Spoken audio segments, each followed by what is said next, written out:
용기라는 제목으로 함께 말씀을 나누려고 합니다. 준비된 PPT 내용을 먼저 보겠습니다. 오늘 말씀의 배경이 되는 곳은 사마리아 성입니다.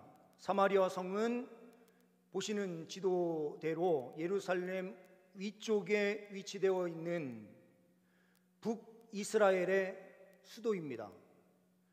북이스라엘의 수도는 성경에 보면 3번이 천도돼서 옮겨간 곳으로 표현되는데요, 성경 이외의 다른 내용들을 좀 더 자세히 면밀하게 살피면 북이스라엘은 사마리아로 옮겨가기까지 중간에 2군데가 더 있었음을 보게 됩니다.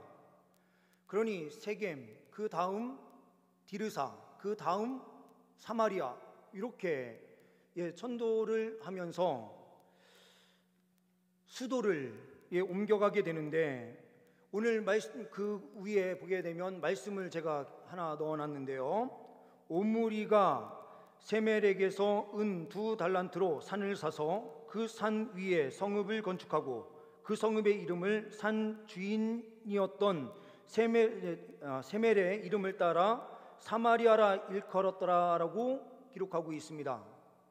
이 땅의 주인의 이름을 그대로 달아서 사마리아 성이라고 칭하게 됐다라고 하는 내용이 열왕기상 16장 24절 말씀에 기록되고 있습니다. 이 사마리아 지역은 다음 페이지를 보시게 되면 산에 세워진 도시예요. 주변에도 산이 몇 개가 있고요. 그런데 이 산에서 밑을 내려다보면 적군들이 어디에서 오는지 다 볼 수 있는 아주 요새 중에 요새인 땅이었습니다. 오므리가 이 땅을 사서 사마리아라고 이름을 짓고 그 다음 아합 시대에 이 수도가 경제적인 요충지로 세워지면서 엄청나게 부강하게 부흥했었던 그 지역으로 있습니다. 한켠에 제가 조그맣게 사진을 넣었는데요, 이곳에 발견된 그 지역 고터입니다. 내려주셔도 좋습니다. 이 지역에 산을 뺑 둘러서 아람 군대가 딱 진을 치면 방어하기는 좋은데 다른 곳으로 갈 수 있는 길이 없는 거예요. 오늘 말씀의 상황이 어떠한 상황인가? 이 아람 군대가 쳐들어와서 이 산을 완전히 에워쌌던 것입니다. 그러니 바깥으로 출입할 수도 없어요. 성 안에서만 있어야 되는데 이 성 안에만 있다 보니 음식도 모자르고 물도 부족하고 여러 가지 어려움들이 당면하게 되는 것입니다. 이러한 어려운 상황 가운데에 더 어려움을 겪고 있었던 사람들이 누구냐? 또한 나병 환자로 기록되고 있는 이 4명의 나병 환자였습니다. 성읍에서 사람들이 먹을 것을 공급해 줘야 먹을 수 있는 사람들이에요. 이 사람들은 다른 지역으로 가고 싶어도 격리되어 있는 사람들입니다. 레위기 13장과 14장 말씀을 보게 되면 나병에 걸린 사람은 다른 사람들과 사회적인 격리 생활을 해야 되고, 다른 사람들이 다가올 수 있으니 다가와서 부정한 사람이 되지 않도록 하기 위해서 그들은 머리를 풀고 입술을 가리고 나는 부정하다 부정하다 외쳐야만 했습니다.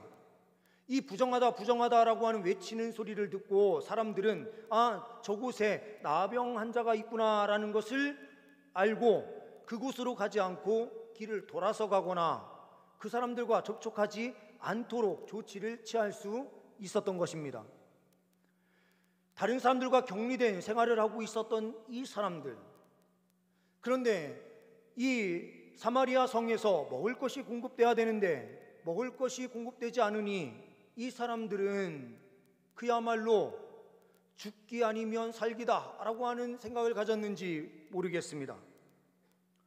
그런데 하나님께서는 우리 사람들에게 역사하실 때에 다양한 방법으로 역사하시는데 우리 안에 때로는 믿음이 없을 때가 있어요.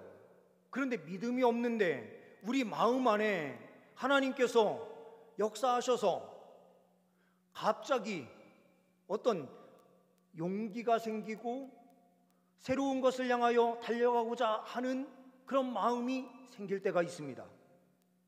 그래서 오늘 말씀 첫 번째로 보게 되는 것은 두려움 속에서 소망을 향한 용기를 가져야 된다라고 하는 메시지를 우리는 말씀을 통하여 보게 됩니다. 3절 말씀을 보게 되면 성문 어귀에 나병 환자 4사람이 있더니 그 친구에게 서로 말하되 우리가 어찌하여 여기 앉아서 죽기를 기다리랴. 이 4사람은 죽기를 기다리면서 그 자리에 가만히 앉아 있었던 사람들이 아닙니다. 이 사람들은 그 자리를 떨치고 어디로 갈까 고민하기 시작했어요. 성읍으로 들어가자니 성읍도 지금 배고파서 살 수 없는 환경이라서 아기가 죽거나 사람이 죽었으면 그 인육을 먹으면서 버텨요. 그리고 그 죽은 사람도 없을 때에는 하루는 우리 자녀를 죽여서 인육을 먹자, 다음 날은 니네 자녀를 죽여라, 이런 정도까지 가는 상황이 펼쳐졌어요.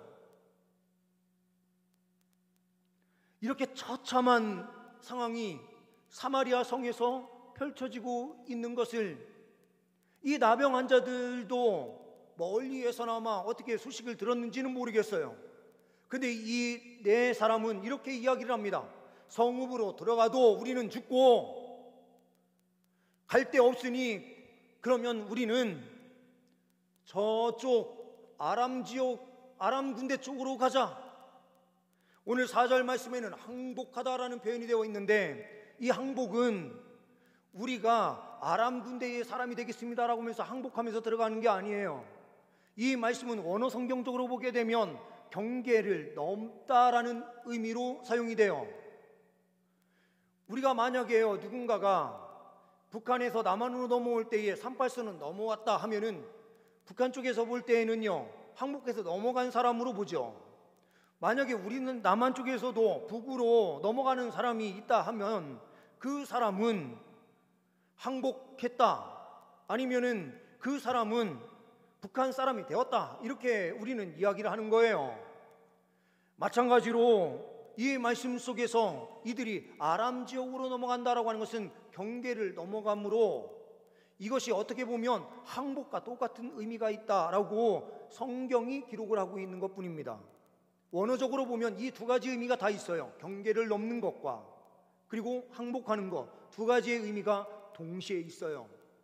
근데 이 사람들은 그곳에 넘어가는 이유가 항복의 이유가 아니라 먹고 살 수 있는 기회를 얻기 위하여 나아간 것이었습니다.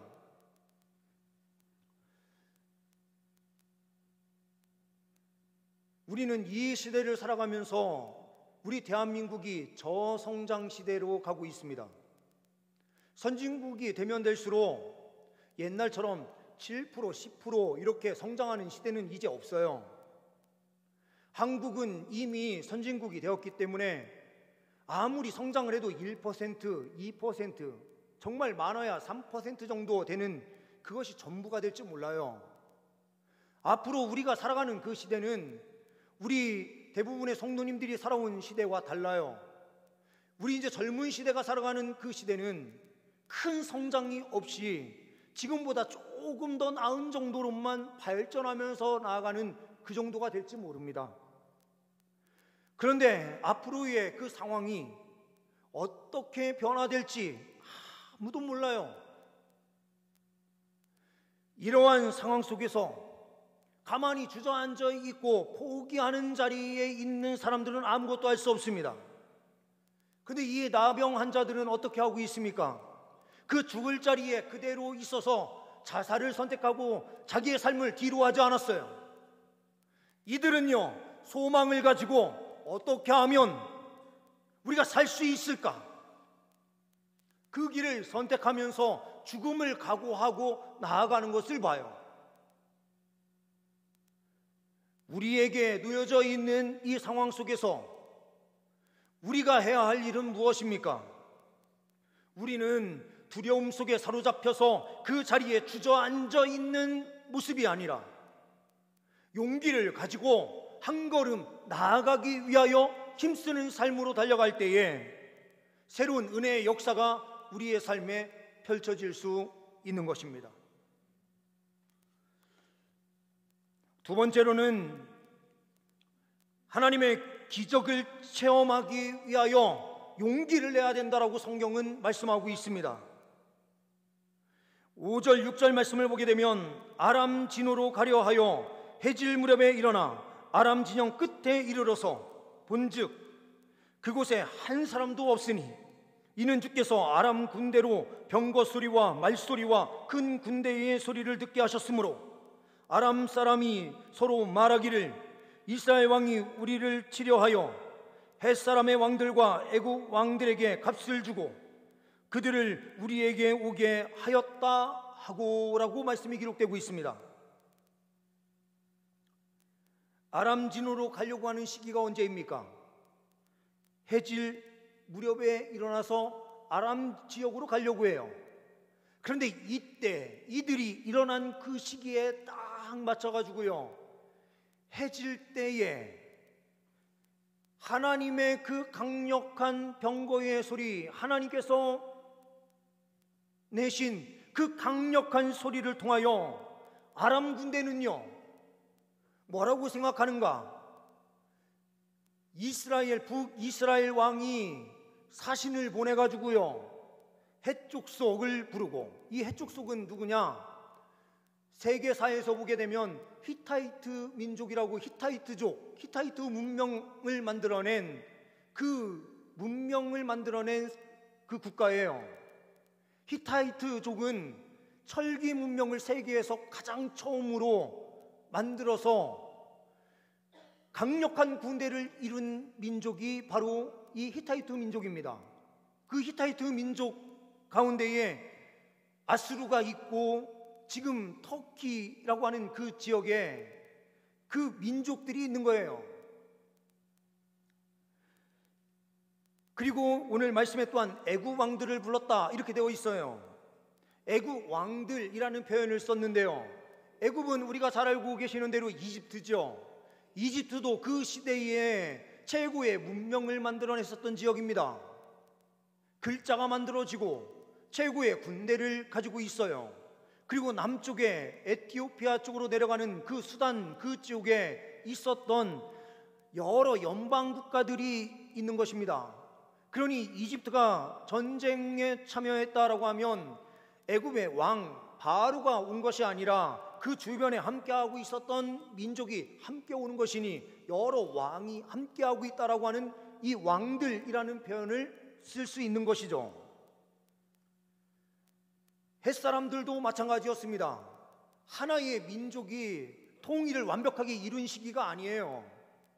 그러니 왕들이라는 표현을 같이 쓰고 있습니다.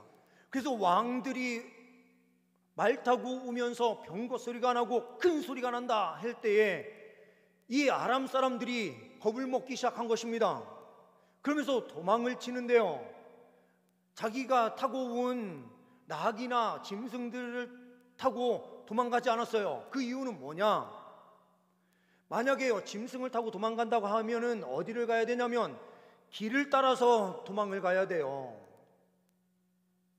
말을 타고 가면 일반 산을 달릴 수 없습니다. 길이 놓여져 있는 곳에 갈 수밖에 없는데, 그 길은요, 만약에 북쪽에서 내려오는 이 아람 군대가 있는 북쪽으로 올라가는 지역 쪽에서 해족속이 내려온다고 하면은 길로 가다가는 딱 마주칠 것이니 이 사람들 다 죽는 거 아닙니까? 만약에 남쪽으로 도망간다고 하더라도요, 길을 따라서 내려가다 보면 그 사람들 잡히면 다 죽는 거예요. 그러니 북쪽과 남쪽에 있는 어느 사람들이 공격해서 올지 모른다라는 생각이 들으니 이 사람들은 어디로 도망가겠습니까? 길이 아닌 지역으로 해가지고요, 숲속에 숨어들고 하면서 다른 쪽으로 막 도망가게 되는 거겠죠. 그러니 자기가 타고 온 낙이나 이런 것들을 타고 갈 그런 엄두를 못 내는 거예요. 그러면서 그들이요 가지고 왔던 그것들을 다 놓고요 그냥 자기들 몸만 피하기에 급급한 겁니다. 누군가가 천천히 도망가도 되는 상황이었다 그러면요, 자기들이 가지고 온 거 다 짊어싸지고요, 나귀에 싣고 해서 다 끌고 갔겠죠. 그런데 하나님의 그 역사가 얼마나 강력했는지요. 이들이 도망을 가는데 그냥 도망가지 못했어요. 그냥 막 가는 거예요. 그냥 정신없이요. 앞뒤 가리지 않습니다. 이렇게 되니 그들이 가지고 왔던 모든 것들, 전쟁을 하는데 가장 중요한 거는요, 먹는 거거든요. 먹는 것을 어떻게 공급하느냐가 가장 중요하기 때문에 이 아람 군대가 쳐들어올 때에 엄청난 식량을 싸가지고 왔을 거라는 거죠. 끝까지 버티면은 저들은 항복하고 나올 것이다 라고 생각을 하고 끝까지 버티는 그 전략을 쓰고 있는데요, 그러면 식량을 어마어마하게 가지고 왔을 거예요. 그리고 내려오면서 그냥 내려오는 게 아니고요, 아람 군대가 밑으로 막 내려오면서 북이스라엘 갈릴리 지역이나 가버나움 지역을 막 치면서 밑으로 내려올 것 아닙니까? 이 내려올 때에 군대들의 특징이 있어요. 이 당시에 군대들의 특징은 뭐냐? 집안에 있는 모든 것들, 사람들이요, 그냥 보이는 대로 죽이고요, 그 안에 있는 기물들, 그들이 가지고 있었던 배물들, 이거를요 다 가져가지고요 각자 전리품으로 다 갖는 겁니다. 다 가지고 와서 어디에 모인 겁니까? 사마리아 그 지역에, 사마리아 성읍을 에워싸고 그곳에 다 있어서 그거를 다 거기다 놓고 있었는데, 갑자기 소리를 들으니 이 사람들이 정신을 못 차리고 도망가면서 그 모든 걸 다 놓은 거죠. 이거를 가장 먼저 발견한 사람이 누구예요? 네, 나병 환자였습니다. 가장 처참한 자리에 있었던 사람들이요, 하나님께서 마음을 이렇게 붙잡아 주셔서요, 어디론가 향하자 하는데 선택을 아람 군대 쪽으로 가자라고 하는 그 선택할 수 있도록 하나님께서 이끄신 거죠. 그들이 믿음이 있어서 움직인 건 아니에요. 근데 하나님께서요, 때로는 하나님의 역사를 펼치시기 위하여 사람의 마음을 움직이셔서 하나님께서 뜻하신 그것을 행하게 하세요. 나병 환자들이요, 우리의 모습과 똑같아요. 하나님과 격리되고 하나님 앞에 예배할 수도 없고요, 공동체 안에서 함께하지도 못하는 어리석은 자였어요. 우리는 구원 가운데 들어갈 수 없는 이방인 중에 이방인이었어요. 그런데 예수 그리스도의 보혈로 우리를 하나님의 자녀로 삼아주시는 순간 우리 안에 어떠한 마음이 있습니까? 죄의 자리에서 그냥 죽자, 이 마음이 아니라 하나님께서 우리에게 용기를 주시고 함께해 주셔서 나아갈 수 있는 그 소망을 주셨어요. 이 소망을 주셔서 하나님께서는 어떤 역사를 베푸십니까? 기적을 펼쳐주시는 겁니다. 지금 이 기적이 왜 펼쳐졌습니까? 하나님께서요, 북이스라엘이 악으로 달려가던 그 행동을 많이 했지만 그 안에도 하나님의 사람들이 있어요. 이사야가 하나님의 사람으로 활동했었던 그 지역이 어디입니까? 북이스라엘이에요. 엘리야가 활동했었던 지역이 어디입니까? 북이스라엘이에요. 하나님께서요, 북이스라엘을 돌이키시기 위해서요, 선지자들을 계속해서 세우셔서 그곳으로 보내시고 하나님께서 역사를 계속해서 이루어가셨었어요. 이 기적을 이 내 나병 환자가 체험하게 함으로 가장 처참한 자리에 있는 자를 하나님께서 가장 먼저 은혜의 자리에 세워주신다는 것을 보게 하시는 거죠. 그러면서 이 기쁜 소식을요, 내 것만 막 챙기고 있었던 이 상황에서 주님께서 어떤 말씀을 주십니까? 세 번째, 그러므로 우리는 하나님의 기적의 체험을 용기로서 체험할 뿐만 아니고요, 나를 넘어서 세상을 향한 용기를 가져야 된다라고 주님께서 말씀하시는 말씀을 우리는 보게 돼요. 이 나병 환자들이요, 내 것만 막 챙기고 있었어요. 근데 9절 10절 말씀을 한번 보십시오. 그때에 나병 환자들이 그 친구에게 서로 말하되 우리가 이렇게 해서는 아니 되겠도다. 오늘은 아름다운 소식이 있는 날이거늘 우리가 침묵하고 있도다. 만일 밝은 아침까지 기다리면 벌이 우리에게 미칠지니 이제 떠나 왕궁에 가서 알리자 하고 가서 성읍 문지기를 불러 그들에게 말하여 이르되 우리가 아람진에 이르러서 보니 거기에 한 사람도 없고 사람의 소리도 없고 오직 말과 낙인만 메어 있고 장막들이 그대로 있더이다 하는지라. 이들이여 자기 것만 정신없이 처음에 막 챙겨다가요 정신을 딱 차려요. 어떤 정신이요? 이거는 좋은 소식인데 우리만 여기에서 잘 먹고 잘 사는 게 하나님의 목적이 아닌데 라는 생각이 드는 거예요. 그러니 하나님의 벌이 나에게 임할 것이다 라고 하는 것을 생각하고요, 이 사람은 어떤 길로 달려갑니까? 빨리 저 고통 속에 있는 사마리아 지역으로, 저 사마리아 성읍으로 가서 빨리 이 소식을 알리자 하면서요, 나를 넘어서 나만의 배를 채우는 것이 아니고요, 나를 넘어서 이웃 세상을 생각하면서 나아가고 있는 이 나병 환자들의 모습을 보는 거예요. 우리의 복음이 어떠한 복음이에요? 하나님께서 우리를 살리신 복음인데요, 우리가 이 자리에서 나만의 복음으로 삼고 있으면 안 돼요. 그리고 이 마음이 왜 중요했는가? 하나님의 말씀이요 그대로 이루어진다라는 것을 선포하는 도구로 이 내 나병 환자를 하나님께서 사용하신 거예요.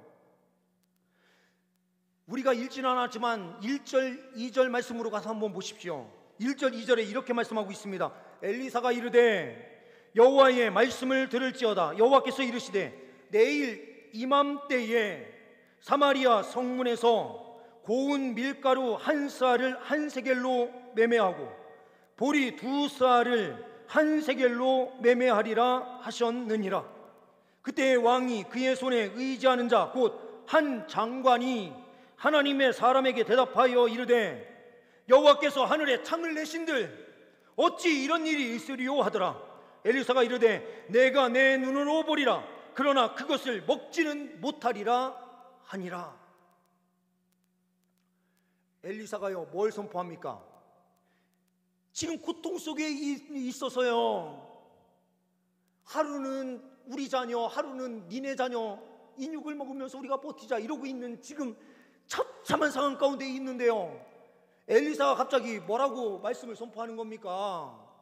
내일 이맘때가 되면은 먹을 것이 넘쳐나서 지금 어마어마하게 비싸게 팔리는 그 모든 것들이 한순간에 물가가 확 떨어지면서 누구나가 쉽게 먹을 것을 사는 시기가 된다, 이렇게 이야기하는 거예요. 한번 생각해 보세요. 지금 아람 군대가 떠날 기미도 보이지 않고요, 북이스라엘 군대가 이길 수 있는 상황도 아니에요. 그냥 캄캄해요. 어두운 밤이에요. 그런데 엘리사가 선포하는 내용이 뭡니까? 내일 이맘때에 기적이 펼쳐진대요. 이때에 왕이 의지하던 장관이요 뭐라고 이야기합니까? 하나님께서 창을 낸들 그런 역사가 이루어질까? 하나님의 말씀을요 전혀 신뢰하지 않아요. 하나님의 말씀이 선포되는데요, 하나님의 말씀을 부여잡지 않아요. 그런데 다른 일반 백성들은요 뭐라고 이야기하고 있습니까? 아무 얘기 안 하고 침묵을 하고 있었어요. 그 침묵은 어떤 의미가 있습니까? 하나님의 말씀을 부여잡고 새롭게 달려가는 출발점에 그들이요 아무런 말을 하지 않았다는 것은 믿음으로요 그 이야기를 가슴에 담았다는 의미예요. 그러니까 엘리사가 뭐라고 이야기합니까? 네가 그 광경을 볼 것인데 그것을 하나도 먹지 못할 것이다. 20절 말씀을 보게 되면 이렇게 말씀이 되어 있어요. 그의 장관에게 그대로 이루어졌으니 곧 백성이 성문에서 그를 밟음에 죽었더라. 백성들이요 왜 장관을 왜 밟습니까? 왜 백성이 이 사람을 죽였습니까? 하나님의 말씀을요 대적하고 하나님의 역사를 입술로써요 불순종하며 대적하는 길을 달려갔기 때문이에요.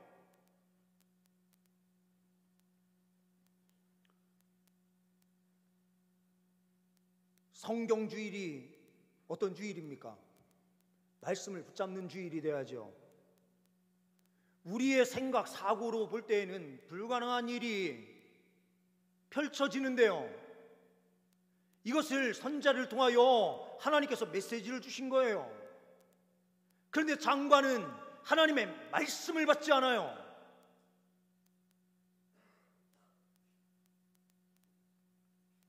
그런데 말씀을 부여잡는 주의 백성들에게 하나님께서는요, 놀라운 기적을 펼쳐주신 겁니다. 근데 이 기적의 출발이 누구로부터 시작이 돼요? 4명의 나병 환자들이요. 이 네 명의 환자들이요, 딱 시기가요, 자기 것을 딱 챙기다가 정신을 번뜩 차리고요, 이 좋은 소식을 빨리 전해야 된다 하는데, 처음에 바로 만약에 나병 환자들이요 자기 것 챙기지 않고 딱 보자마자 성읍으로 달려가가지고 이 이야기를 했으면은요, 엘리사의 그 이야기한 내일 이맘때라고 하는 그 지점과 다르게 빨리 앞당겨서 그 일이 선포되는 순간 하나님의 말씀을 믿지 않을 겁니다. 하나님께서는요, 하나님의 말씀을 정확하게 믿을 수 있도록요, 나병 환자들이 아람 군대가 있는 곳으로 출발하는 시점도 날이 어두워질 때였고요, 하나님의 기적의 역사가 그들에게 음성이 들려지는 순간도 똑같은 시점이에요. 나병 환자들이 아람 군대로 출발하는 때에 그들이 도망간 거예요. 그리고 내일 이맘때라고 하는 예언이 그대로 이루어지도록 그들의 마음이 그대로 역사가 돼서 정확한 시기에 정확하게 그 내용이 전달됐던 것입니다. 하나님께서 말씀하신 그 말씀이 얼마나 완벽하게 그대로 이루어지는지 사마리아 지역의 모든 국민들이, 시민들이 볼 수 있도록 하나님께서 역사하시기 위하여 그런 은혜의 역사를 펼쳐주신 거예요. 이적과 기적을 펼치시는 분이 우리가 믿는 하나님이십니다. 믿음의 사람은 어떤 길을 선택해야 합니까? 세상에 휘둘리는 삶을 살아가는 것이 아니라 언제나 철저하게 하나님의 말씀을 부여잡는 삶, 하나님을 끝까지 신뢰하면서 믿음의 걸음을 걸어가는 삶을 살 때에 우리는 승리할 수 있어요. 나라와 민족을 위한 길도요, 인간적인 방법으로, 인간적인 수단으로 안 돼요. 그리스도인들은 하나님 앞에 엎드려서 하나님의 뜻을 구하고 하나님께서 말씀하실 때에 용기를 가지고 하나님 말씀을 행하는 길로 달려갈 때에 놀라운 역사가 이 땅에 펼쳐지게 되는 줄 믿습니다.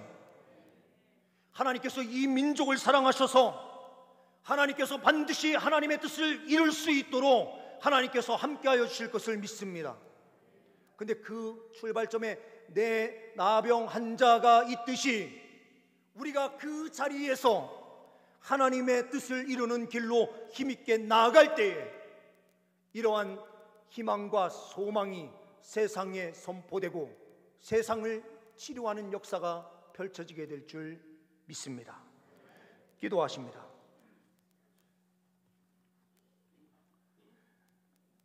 하나님 아버지, 주의 백성들을 통하여 이 땅을 회복시켜 주옵소서.